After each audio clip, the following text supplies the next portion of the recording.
You're listening to Nightlight Radio Network. This is Dr. Bob Hieronimus, co-host of 21st Century Radio. We are happy to present this rebroadcast of our show on Nightlight.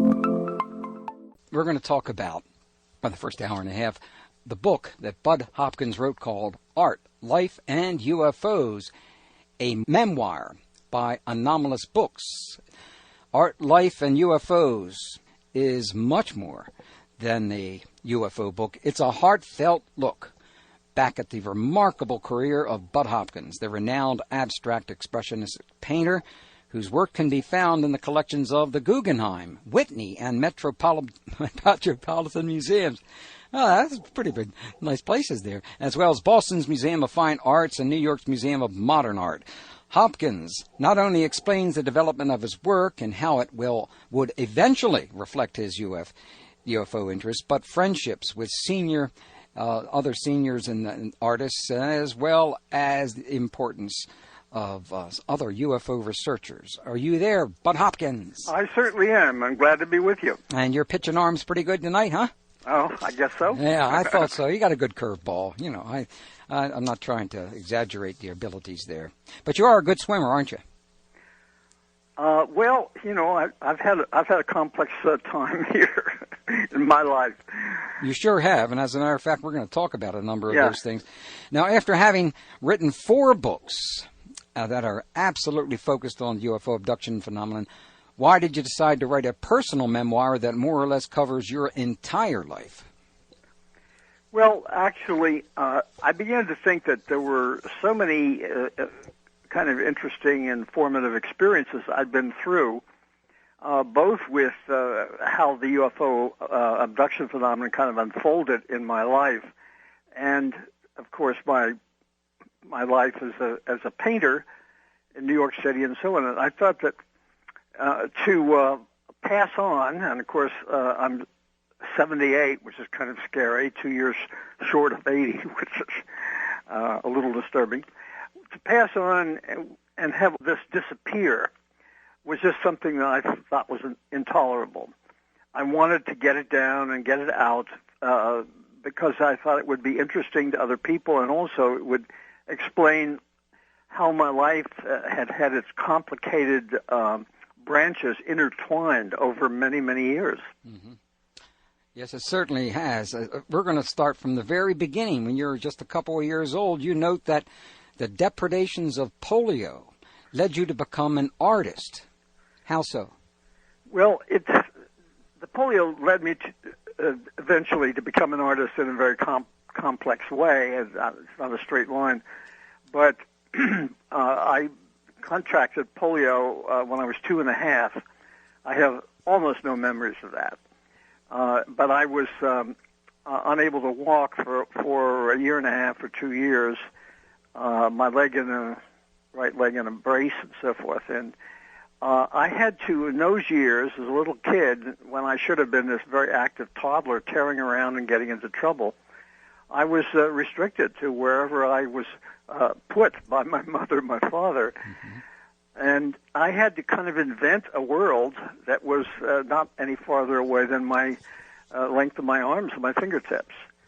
And I began to make things and sketch, make terrible drawings and scroll as a little child and so forth. And I think that somehow when you're thrown back on your own inner resources like this, it's just a straight line from that to becoming an artist. Living in a world where I had a studio, and within those 4 walls, eventually, I made my art, was like an adult version of living somewhere in a playroom with my arms reaching out to do whatever I could make close to me. So I think there's something in that, and also to turn it around upside down, the idea that other kids and normal people and so forth, and my sister and brother, were mobile and active and so on, made me feel somehow that my own body, my own physicality was not to be trusted. First of all, it was pretty terrible when I was very small with the brace on my leg and so on. So I didn't get involved in physical things easily. So ultimately, when one thing led to another, I ended as an artist. Well, as you noted, you exercised your creativity the way other people exercise their arms and legs, learning to use my developing imagination to build a complex. And then another aspect of it, we're going to stay in your childhood just a little bit more, okay?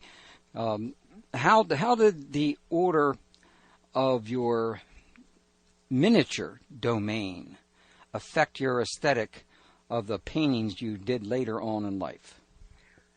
Well, that's a very interesting thing, and something I didn't really examine until I began writing this book. And one of the things, Dr. Bob, about writing a memoir is that things that have been just you've placed on some kind of really back shelf of your mind to gather dust.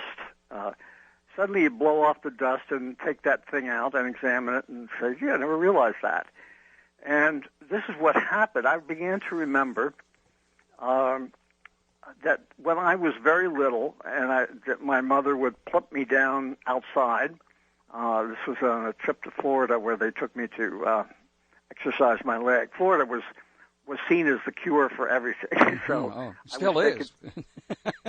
It is the cure. I was taken down there, and anyway, they would plump me down in this little yard, and there was a very sharp edge to the sidewalk and a very sharp edge to where the little plants started in this front yard and so on. And I began to really enjoy edges and sharp distinctions between one area and another area. And I realized that was very strong with me. As a matter of fact, a very peculiar thing is I can drive by a certain kind of house nowadays, and this happens rarely, but I'll look over at a house, and there's some way in which the driveway has been lined with stones to make a very clear edge, and there are very precise plantings which define one area and another, and I get a kind of little thrill at the definition. And I really think that this idea of clarity and definitions and edges was with me from those early years, and it became an element when I started to paint what are called more hard-edge paintings. I began to really exult in the idea of separations and boundaries. Well, these are great insights. I wish many of us could have those kind of insights as to when we were 2.5 years old and what affected us. I mean, that is really, it seems very rational and seems very reasonable, but still at the same time, it's great to know that maybe that's what I became an artist when I was sitting in the bathtub, I put glasses on Donald Duck. I drew them on there, and I knew it. I knew right then that was it. But anyway, now I take you're kidding, but the point is, what you've got to do, Dr. Bob, you've got to write your own memoir, and you'll understand the phenomenon. Well, that's what you're reading our minds, because that's exactly what we have been working on. Now, Orson Welles Radio, we're going to stay, you're still about, somewhere around 11 years old. I think 9 or 11. 8 years old. Oh, sorry. Orson Welles. Excuse me, 7. It was 1938, and I was born 31. Okay, all right. You're 7 years old. Orson Welles' radio program, War of the Worlds, affected your personal views about the acceptance of UFOs being extraterrestrial. How come? What happened? Right. Well, what happened was I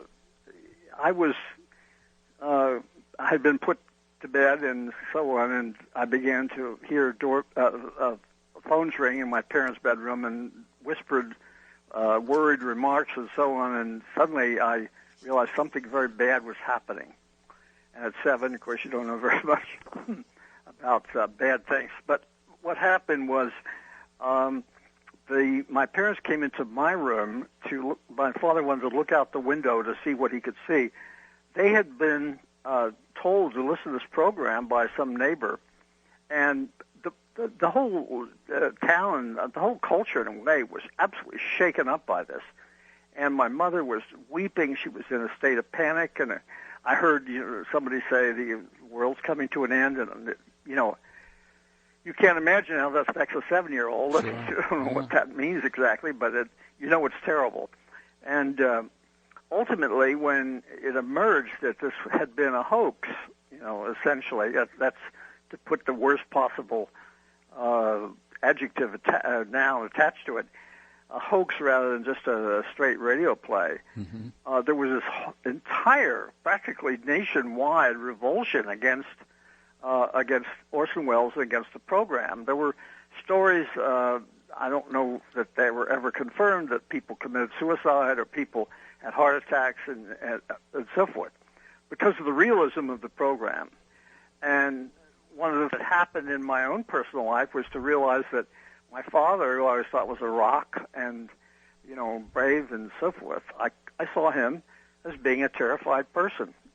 Mm-hmm. Although he was putting a great face on it, but your father was a colonel. Your father was a colonel in the army. Yeah, he'd been at that point. He'd been in World War I. This is 1938, and he was very brave, and he had a Purple Heart and ribbons and so forth, medals, and he was scared to death. And my mother had just completely collapsed into tears and panic. And just to give you an idea, which I mentioned in the book, he had gotten a phone call during this program from an employee of his who begged my father, to put the family in a car and join him with rifles and ammunition. Mr. Buck, the employee, had packed the car with his, I'm sure, weeping wife and terrified kids, and he had boxes of ammunition and rifles and food, and he was going up on top of a very high hill to make a stand. Wanted my father to come, which my father, thank God, didn't do. But it gives you an idea of how this affected people. And my basic thought about this was, which is, I think, important for the UFO phenomenon, perhaps it's been overlooked a little too much, was that in 1947, which was only 9 years later, at Roswell, and in 47, when there were so many reports of UFOs, nobody wanted to accept the idea that there was anything real about this that was extraterrestrial, because having been fooled once, nobody wanted to be fooled twice. And so I think that in a strange way, the Orson Welles program set back the acceptance of the UFO phenomenon amongst the public many, many years. It was a very destructive thing in retrospect. Mm-hmm. Wow, that's really a good insight, because I know most other UFO researchers never would have conceived that might be a problem at all. But it made you feel like these kind of things are basically hoaxes to begin with, so why worry about them at all? It was, as you note in the book, it's the same kind of thing that we went through with 8 years of there's no such thing as global warming. Yeah, and now many people are feeling that that there is none, and they're going to be pretty surprised. As if we're not already surprised watching the weather patterns change all over the planet.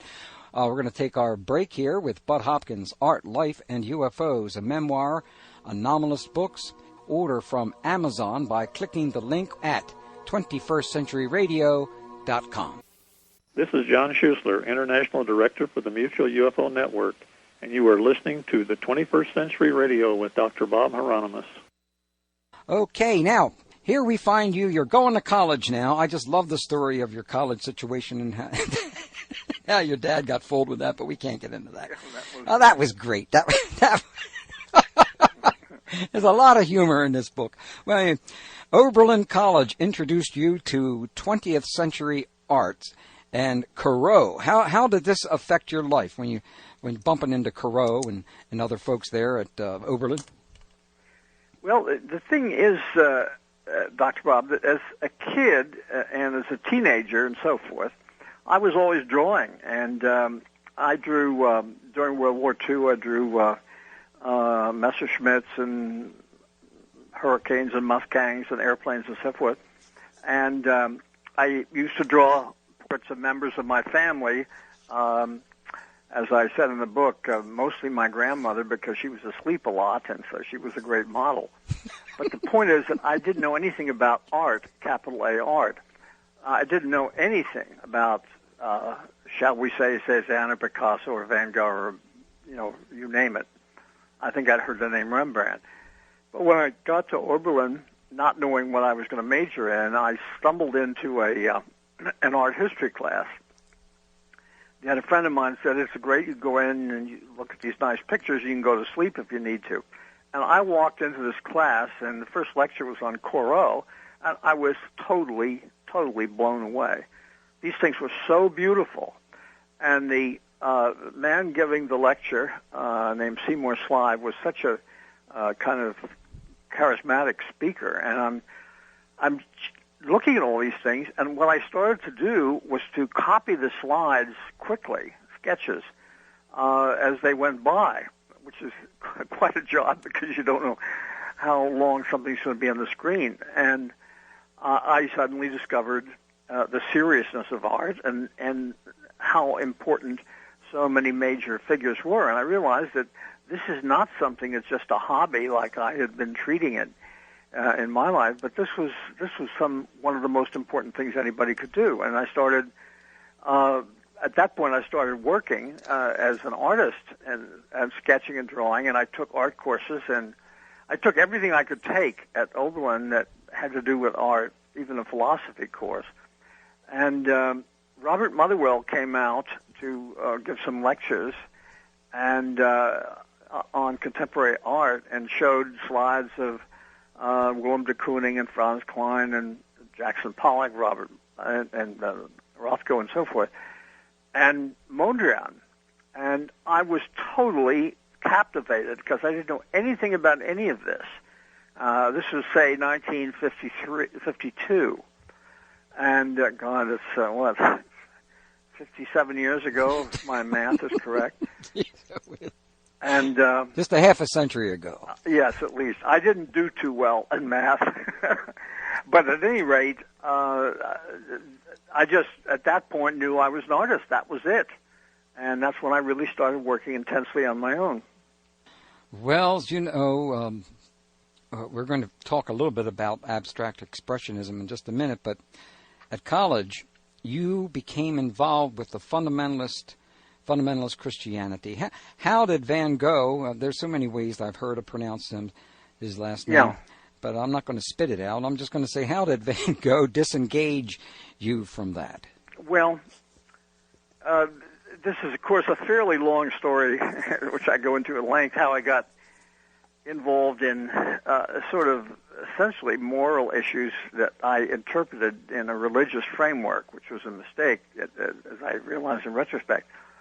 And when I got to Oberlin, there was this group of fundamentalists who kind of gravitated to young students who were lonely and didn't know anybody and so on, like me. And so I was kind of brought into this fold, not in an intense way, but it waxed and waned, and sometimes I would be very involved, sometimes I wouldn't be. But as my whole world of seeing art and practicing art became more intense, I remember asking one of these sort of leaders who was attached to the school. He was an adult. And their whole thing was whether or not you believed in Jesus or not, or you wouldn't go to heaven if you didn't. And then I began talking about Van Gogh. And I said I didn't think that he had ever, as it were, taken the pledge. And would he go to heaven or not? And because I had this enormous respect for him as a great humanist. And they said, no, if he didn't take the pledge, he's going to burn in hell. And that did it. I thought, I'm not going to be involved with an organization that puts that kind of absolute joining up and taking pledges and so forth as a mark of going to heaven rather than burning in hell. So I was out the door, thanks to Van Gogh, in a strange way. Well, you know, as you not just burn in hell, you burn in hell forever. Yep. I mean, that's a long time. That's a long time. For making a series of mistakes in one particular lifetime, that doesn't to me, I've never thought that was too fair, but yeah, right. But we don't make the rules and regulations. But that's right. But you know, I think the one's actions in assisting and helping other people, service to others, selfless service, which you have performed 1,592 times, I understand, is much more important to me than that, thinking that that's the way to get in. I know Thomas Jefferson didn't think that, and that's one of the reasons why he did what he did with his Bible. So, yes. You know, let's listen to what Jesus said, not let's listen to what everybody else said that Jesus said. There's a big difference there. Okay, now, you mentioned Robert Motherwell and abstract expressionism. Tell us about that particular style, or that, I wouldn't want to call it a style, but that type of consciousness, the abstract expressionist in art. Right. The thing is about abstract expressionist painting was it was the first kind of innovative movement in American art after the many movements that Europe had gone through: Impressionism, Post-Impressionism, Cubism, Fauvism, etc. American art was sort of in the shadow of Europe, but abstract expressionism, which really started in a certain sense in the late 40s and reached a peak in the early 50s, which is the time I was involved with it most intensely, was a way in which you painted abstractly and you painted rather impulsively out of gestures and marks, which you ultimately were able to structure into a composition which was emotional, filled with energy, and apparently, hopefully, expressed your values. These paintings were a way in which you were somehow expressing your deepest feelings on canvas, not through imagery that was realistic, no still lifes or whatnot, but this was a way in which just forms and colors and the impulse of the marks that you put down were an index into the kind of person you were, the emotion you felt. And I know this sounds very ephemeral and so forth, but in a way, a lot of people made the analogy with music that, Mozart didn't sit down with a symphony and say, this is supposed to be a bubbling brook, or this is a motorcycle starting up, or this is people talking or something. It was pure music, and abstract expressionism was, in a certain sense, pure painting. And it showed a way out for somebody, for me as a young artist. It gave me a way of making paintings that were, as far as I was concerned, authentic to my inner feelings. And I know this sounds hopelessly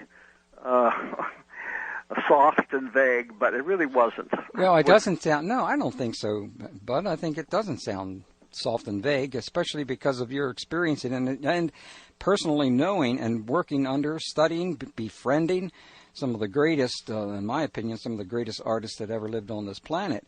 1952, artist Robert Motherwell came to Oberlin, and you made a connection with him.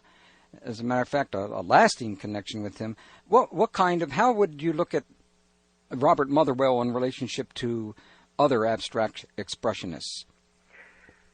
Well, Motherwell was, first of all, an extremely intelligent man. I mean, one would call him an intellectual. And, very often people refer to artists and intellectuals as if they're two different groups.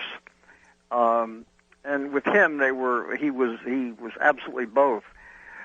He was a Harvard graduate. He had studied philosophy. He came from a very wealthy background. He was a very gracious and a very complex person. And I didn't connect with him on a personal way until many years later. The funny thing was, when I got to New York, which is what I wanted to do immediately after I graduated from Oberlin, I met many of the other abstract expressionists who I became friendly with, Franz Klein in particular, Mark Rothko. I had my paths crossed with Jackson Pollock and so forth, although he was in terrible shape when I got to New York. But I didn't get connected with Motherwell until many years later. But he was, as far as I was concerned, an extremely literate, interesting man on many, many levels.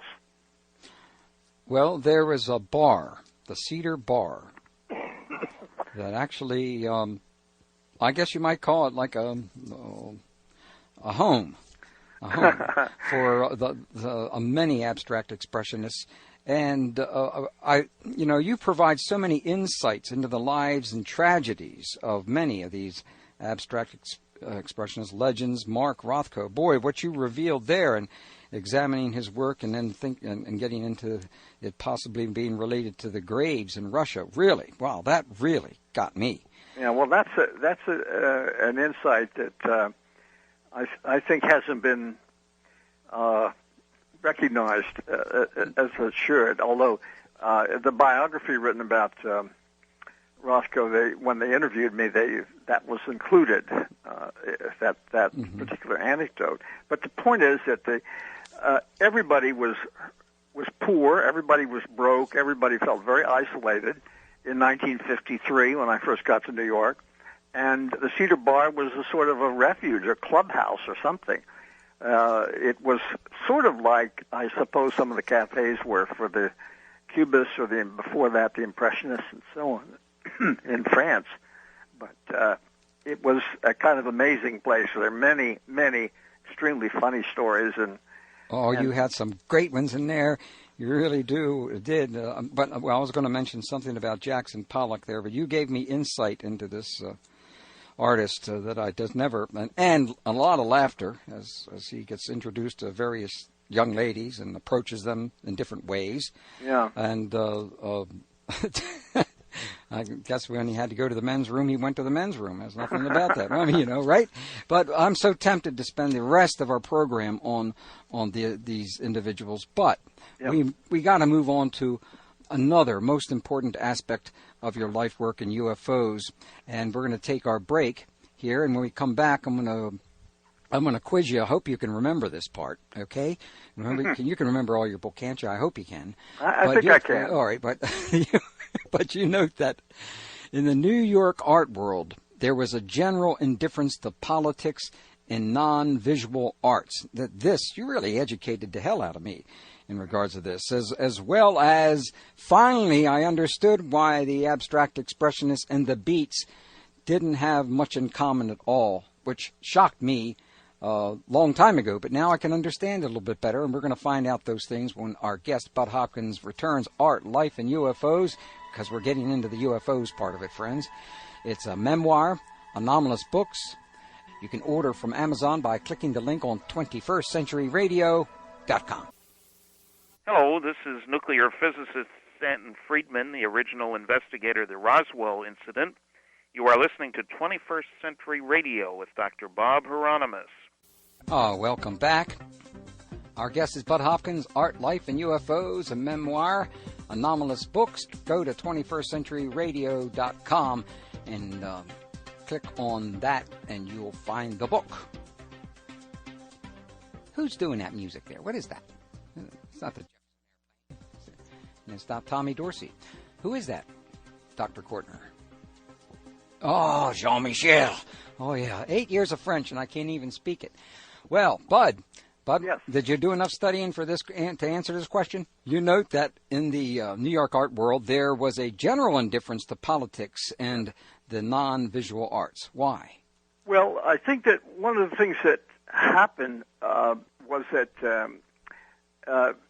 artists were afraid to vote because you had to give your address, and most people were living in illegally zoned loft buildings, which meant that they were, if they were caught, they could be evicted. And that gave a very powerful reason not to register to vote. Yeah, I'll say. That was one thing. Mm-hmm. And second, of course, when I got to New York, it was the beginning of the Eisenhower administration, and I think everybody was pretty depressed about that. And nobody had any kind of enthusiasm for Eisenhower Nixon, and so it just sort of got relegated to the sidelines for most people. And I always thought that the let's see, I guess that I'm 11 years younger than you are. Uh-huh. So I always thought that, because every time I went up to the village, it was a little bit different, and that's for sure. That the abstract expressionists and the Beats would have had a lot in common, but they don't really. They don't. Well, I think everybody sort of stuck with painting as the central thing. There were artists who were involved with poetry, and a few, and a number of them were readers, but there were a number who I never saw with a book ever. Yeah. So I think it was just, it's funny. I have over the years met a few classical musicians, and I have found in my tiny little sample of whom I met that there wasn't a huge amount of reading going on or political involvement amongst classical musicians. They practice all day and perform all night. And I think artists are like that. Mm-hmm. Well, you had an experience with Jack Kerouac, and you nearly came to blows with him. And I think he kind of represented the kind of conduct one has in relationship to when one becomes famous. Yeah. Not necessarily good, but famous. Would you care to say anything about that particular experience? Well, it's just a ships that pass in the night kind of thing. But I was at a party with my new wife, and we were both pretty young. She was probably 19 or so, and I was 24, 25, 26, whatever.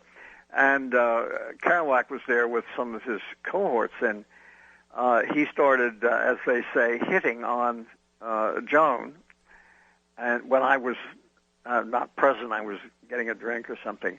And when I came back, he more or less asked me to leave, get away, because he had the most attractive youngest woman there. He was carrying on, and she was quite terrified. So I said, "This is my wife," and I took her by the arm, and he started. He was pretty drunk, carrying on, and following me as if he was going to start a fight. Now, there's an interesting coda to this. Recently, I met again a musician at whose house I think this was. Now I'm trying to think of his name.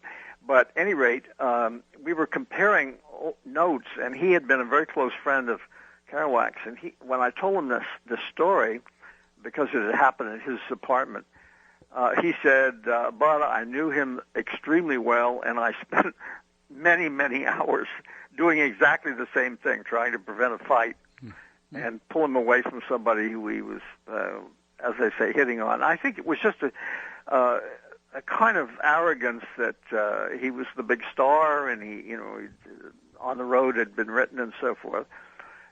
He might have been a very decent person when he wasn't drunk or something, but I never saw that aspect because I didn't know him. Well, I don't think too many people saw that side of him. No, he was really, for some peculiar reason, before I read your book, I just listened again to On the Road, and I just was just it's amazing what I forgot about it. I'm not sure I forgot about it, and what a messed up group of folks they were at that particular time. They were. Yeah, I mean, their whole ethical whatever's just was out the window as far as I was concerned. Now, we're going to get back to UFOs for good. Your first UFO sighting happened in August 1964. Yeah. What happened? I think I should say my first and only. Okay, you can say that. Well, go ahead. You can tell us about it? Right. This was in 1964, and at that point I had absolutely no knowledge of the subject or interest in it or anything. And I was driving on Cape Cod to Provincetown for a party with my wife and a friend who was visiting us. And we all were chatting away, and suddenly it became clear that we'd sort of stopped talking and we're looking up in the air. And this was 5 p.m, a very clear day, and there was this object, which from our point of view on high ground, it looked lens-shaped in silhouette. And it was like a dull aluminum in color. And it was apparently hovering or moving very slowly. And we started in usual, what is that thing, you know? And as we moved ahead and went down to lower ground, we were at that point looking up at it from a steeper angle, and it looked circular from underneath. And we were very perplexed and getting more and more curious, and I was going very slow in the car. And suddenly the thing started to move, and I stopped the car. We were going very slowly anyway. We all jumped out, and this thing zoomed off into the clouds that were coming in from the ocean. And that's when somebody said, you suppose that was one of those flying saucers you used to hear about? I mean, nobody had any idea. And in retrospect, as we drove away, we were all excited and talking about it, like, what was that thing? And it was able to move straight into the wind at the speed of an airplane. So this wasn't a balloon or anything, and but it had no identifying features. So when we went to the party in Provincetown, we excitedly told some people, friends, about what we'd seen, and suddenly 2 or 3 friends were saying, gee, 3 years ago I saw such and such. And I found that a number of people had had similar kinds of sightings. And I thought, what's going on here? Is this some sort of real thing, phenomenon that we didn't know about? And that really sort of lit the fuse under me, I suppose. And what I did from that point on, from 64 until 75, when I got really, really involved actively, was I watched everything that turned up on television. I read whatever books I could find to give myself more information. The more I read about it, the more I realized this is real. These things are real. They're flying around. And I was pretty convinced when I first saw it that this thing was so unusual that it wasn't some kind of earthly manifestation, airplane or anything. Mm.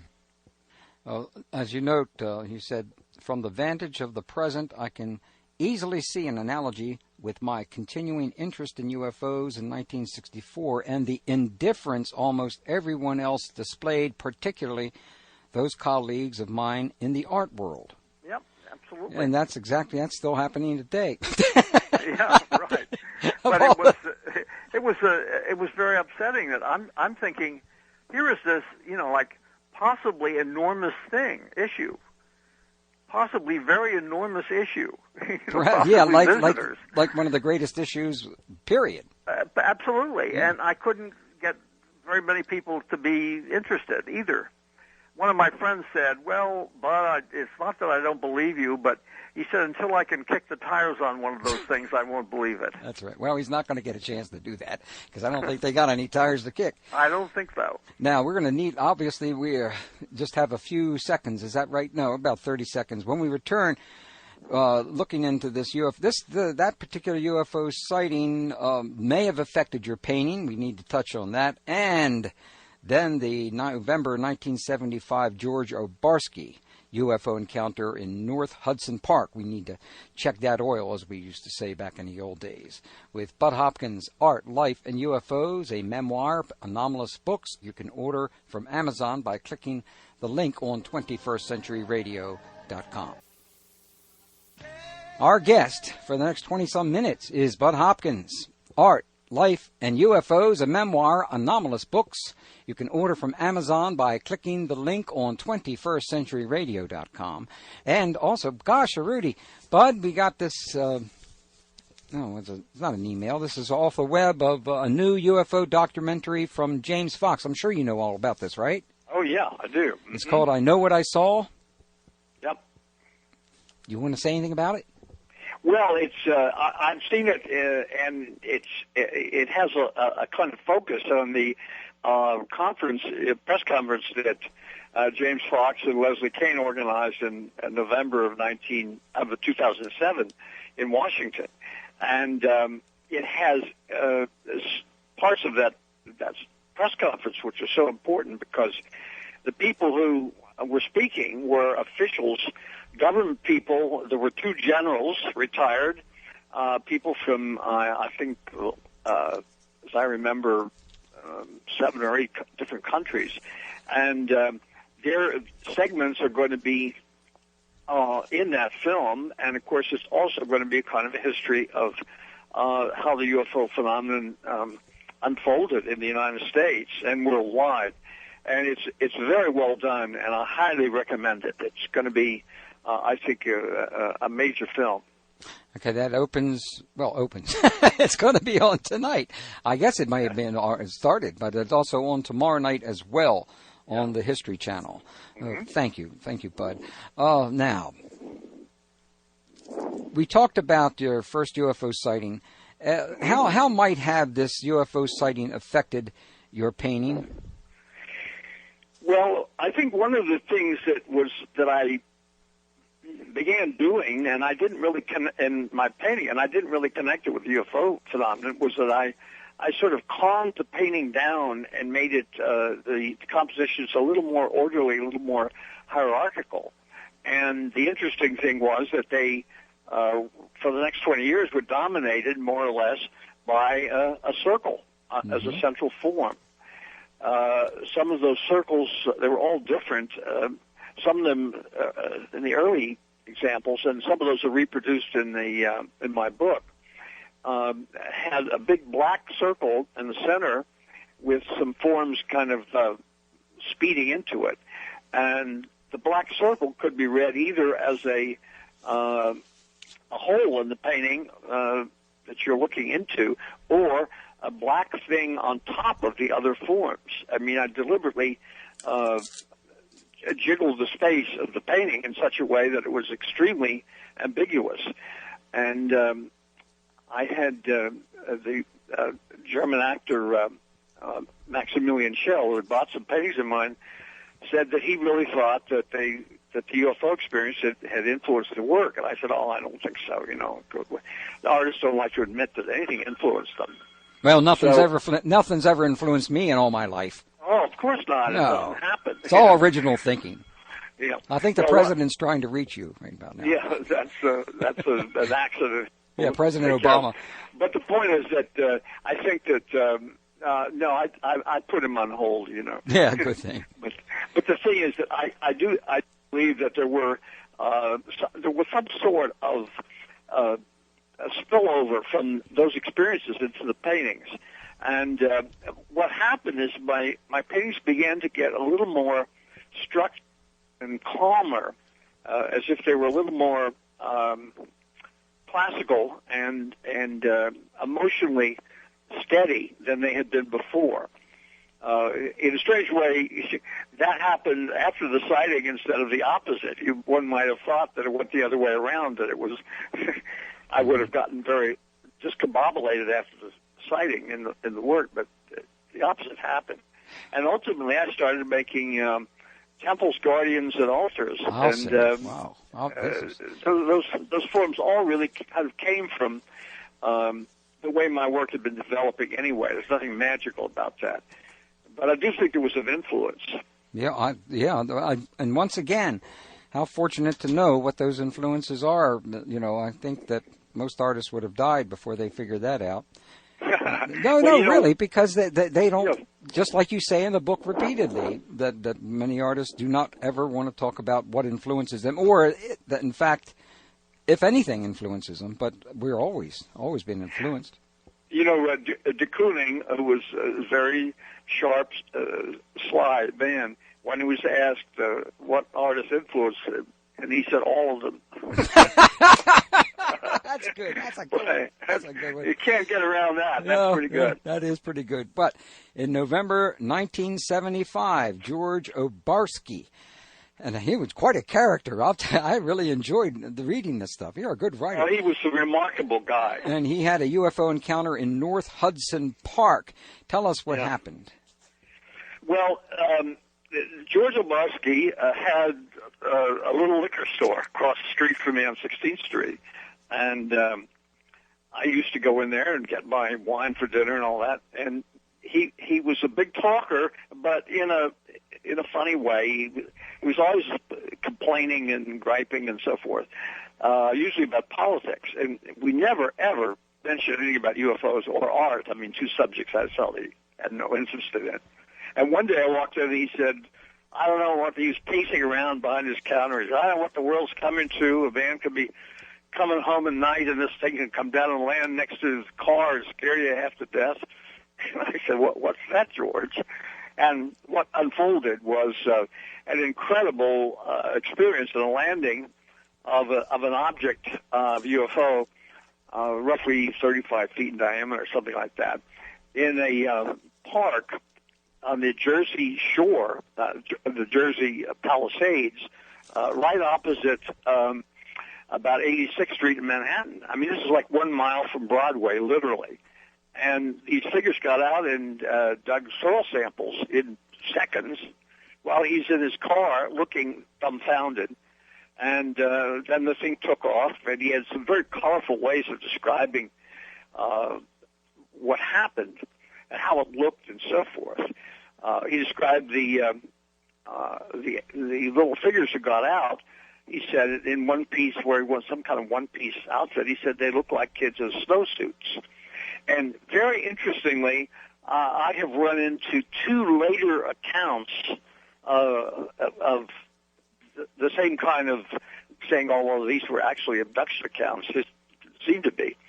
And in these two later accounts amongst, thousands, the witnesses said that they looked like kids in snowsuits. And, of course, what's interesting here is that the honesty of that is that you take something that's unbelievable and you reduce it down to something that you're trying to help the person see what you saw. And so you use a sort of a childish or dumb image.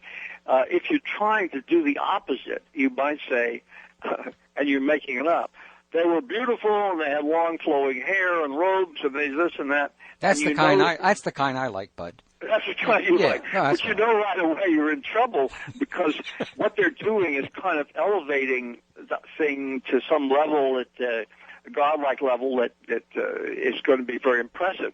But to say that it looked like kids in snowsuits is to, is to kind of reduce the thing in such a way that shows you're really telling the truth.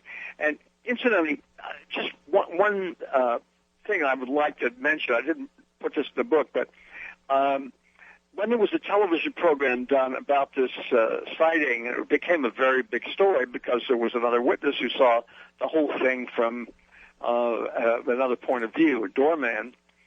And George was interviewed on this program, and it was not a program with an audience, so I was not on the program. I was standing out around watching it.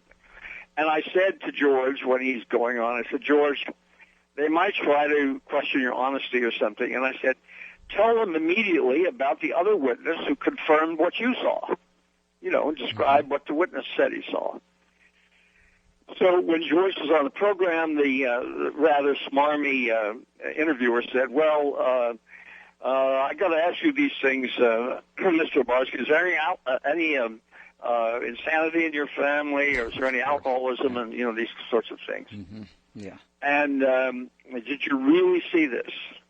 And George, and I'm sitting back there thinking, George, tell him about the other witness. And George looks this man in the face and he says, well, I tell you, he said, I'm 72 years old, or whatever he was. And he said, I've lived a long life, and a man doesn't live a long life and tries to be as honest as he can be, and then throws it all away by making up something. He said, I saw this. Mm-hmm. And he did not rely on another person to back up his story. He just, and I can tell you that when he said this, it was a lot more eloquent and emotional than I'm making it. But when he said this, the cameramen and so on were turning to each other and kind of, doing the little circle with their thumb and forefinger and waving their hands like, gee, that's great. Yeah. Well, as a matter of fact, maybe in the same show or something close to it, UFO bunkers, as you know, are the least studied and least knowledgeable about UFO research. And after the Village Voice article you wrote on the North Hudson Park case, you turned the table on a skeptic who told you why UFOs can't possibly exist. This is your answer was classic. This we've got to do a write up and put this in a book. Well, maybe we'll just use your book all the time. But what did you say to him? This was quite an inspiration. Well, this was on a radio program, and the guy was saying, "Look, this can't have happened. You can't, whatever your UFO, space travel is impossible. You can't get here from there. And even if you could, the spacecraft would not be round like you're describing these things, blah, blah, blah. And the figures wouldn't look like that, and they wouldn't take soil samples and so on. These are the reasons why this didn't happen." And he was posing as the skeptic. And I said to him, "Well, it seems to me like in terms of skepticism that I'm the skeptic and you're the true believer. You know before you've heard anything about this case that it couldn't have happened because you have this list of beliefs about space travel and what they would look like and what they would or would not do." And I said, "I don't really know any of those things. I have to look into these cases to find out whether there's anything to support them or not." So I said, "I'm the skeptic who's trying the evidence, and you're the true believer who knows in advance that it didn't happen."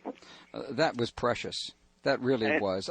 That's got to be. But then again, there is the curious case of Dr. Carl Sagan. Oh, boy. Yes, I know. And we're running out of time, but we got to definitely touch on this and a little bit on Hynek and a little on Leslie Kean. But Dr. Carl Sagan, please review the two faces of Dr. Carl Sagan and why you think he couldn't act truthfully. Well, the thing is, I don't really know what Sagan really did know or not know about the subject. But when we were on a program together and he approached me in the green room, it's a long story I go into in the book, but he used the skeptic's favorite mantra, which is extraordinary claims demand extraordinary evidence. And I said, "Well, Carl, I think what we have to say about this phenomenon is this extraordinary phenomenon with all of the reports, the photographs, the astronaut sightings, the pilot and everything, all of this evidence. Whatever you think about the evidence, it is an extraordinary phenomenon." He said, "Yes." And I said, "Well, shouldn't we be saying instead that the extraordinary phenomenon demands an extraordinary investigation?" Of course, yeah. And you say that to a scientist, and you really put him on the spot. Because all he's sort of left with is, I don't know enough about the evidence, or he just sort of mutters and so forth.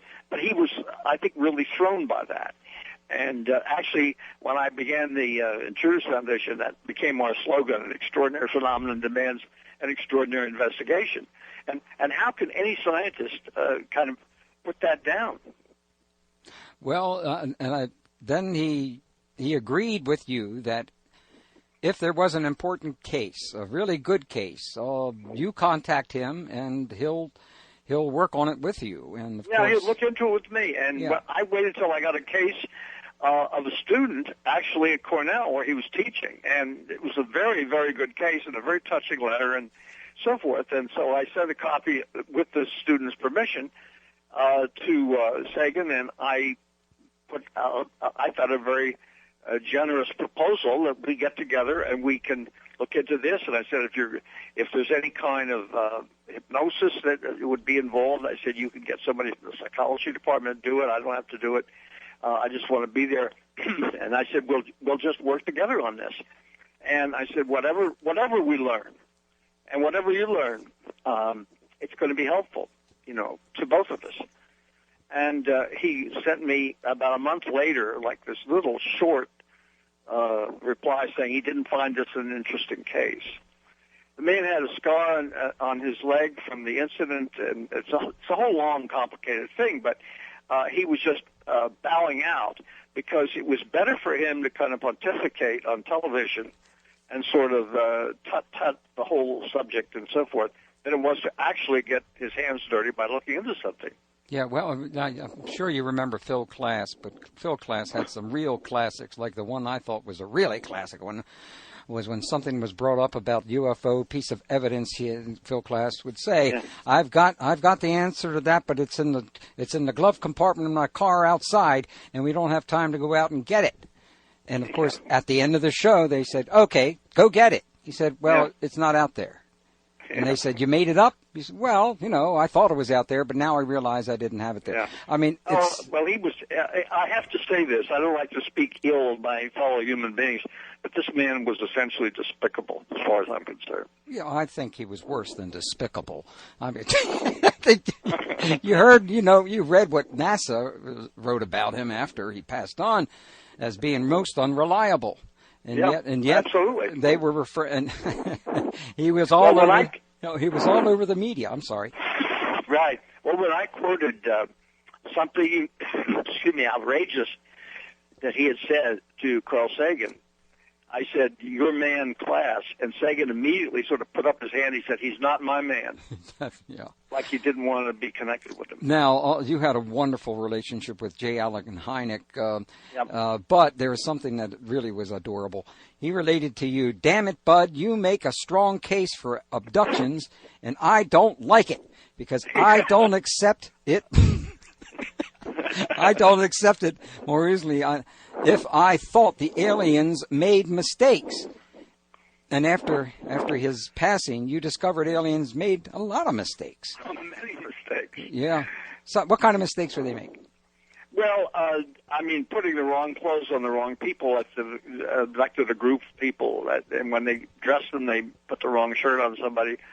One of the more amusing and sad, weird things was a woman I'd worked with who had she'd bought a new, rather lacy nightgown from Victoria's Secret. And when she woke up, after remembering certain things that happened, she was wearing this big, bulky green man's T-shirt, which made us wonder how the guy woke up, I like the one with the earrings, too. Can you imagine so many? Yeah. Can you imagine all of a sudden inheriting diamond and gold earrings when you just had plastic ones? Well, that's just wonderful. We're about out of time. I'm so sorry. There are so many good parts in this book. Dr. John Mack, you noted he regarded the physical evidence of UFOs such as scoop marks as worthless, which I thought to be really strange. Really strange. I don't quite understand that one. Yeah, but I don't either. Let's end, though, with Leslie Kean. You noted what her important work before. Absolutely. Leslie Kean, what are her contributions to that landmark 2007 International Press Conference in about a minute? Can you do it in a minute? She actually got these people together, and together with James Fox, but she did all the legwork, really. And what she got, as an example, was an Iranian general, Parviz Jafari, who had been involved in a famous kind of dogfight over Tehran in 1976 with UFO, and she got Commandante Oscar Santamaria from Peru, who had been in the same kind of a dogfight over a major Peruvian air base a few years later, and we sat around at the dinner table where the two of them, Santamaria was being translated, Jafari spoke English, were comparing like two old RAF fighter pilots about what happened and what their planes did and how these things maneuvered and so forth. It was absolutely stunning. And she is working on a book on all of these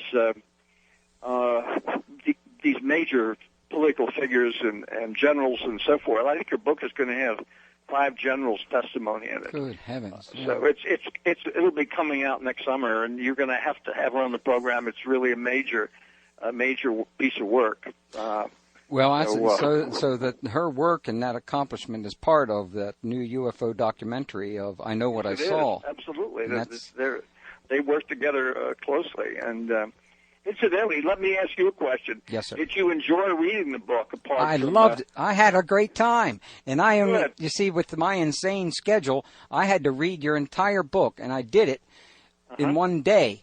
Now, I'm not a fast reader, but there were parts of it that were so funny. And I'm sorry we couldn't get to many of the other parts of it. Your love lives is just wonderful. I mean, that was a movie in itself. I wanted the book to be enjoyable and have all of the texture of my life, including the bad stuff and the intimate stuff and the funny stuff and the UFO stuff and the art stuff and the on and the political, all of these things, because I felt a responsibility to the reader that I wanted this to be a good experience for them, and that's what I've hoped. That's why I asked the question. Well, I had a wonderful experience. All day. It took me 12 hours. Racing against the time, not answering any phone calls and everything, but it was really just extraordinary. And then, once again, when it was over, I was sorry it was over. I wish you would have written 600 more pages, because of the story qualities. And I remember some of the places up in New York you were talking about, and that really that really excited me a great deal to think about those kind of things. Thank you for joining us, Bud. It's been a great pleasure. Well, thank you. And get a haircut and shine your shoes. Okay. Are you wearing a tie tonight? No, well, I'm going to hang by my thumbs. Okay. Okay. 21st Century Radio is produced by Hieronimus Company. Our executive producer and research assistant is Laura Kortner. Our engineer is Anita Brockington. And I'm Dr. Bob Hieronimus.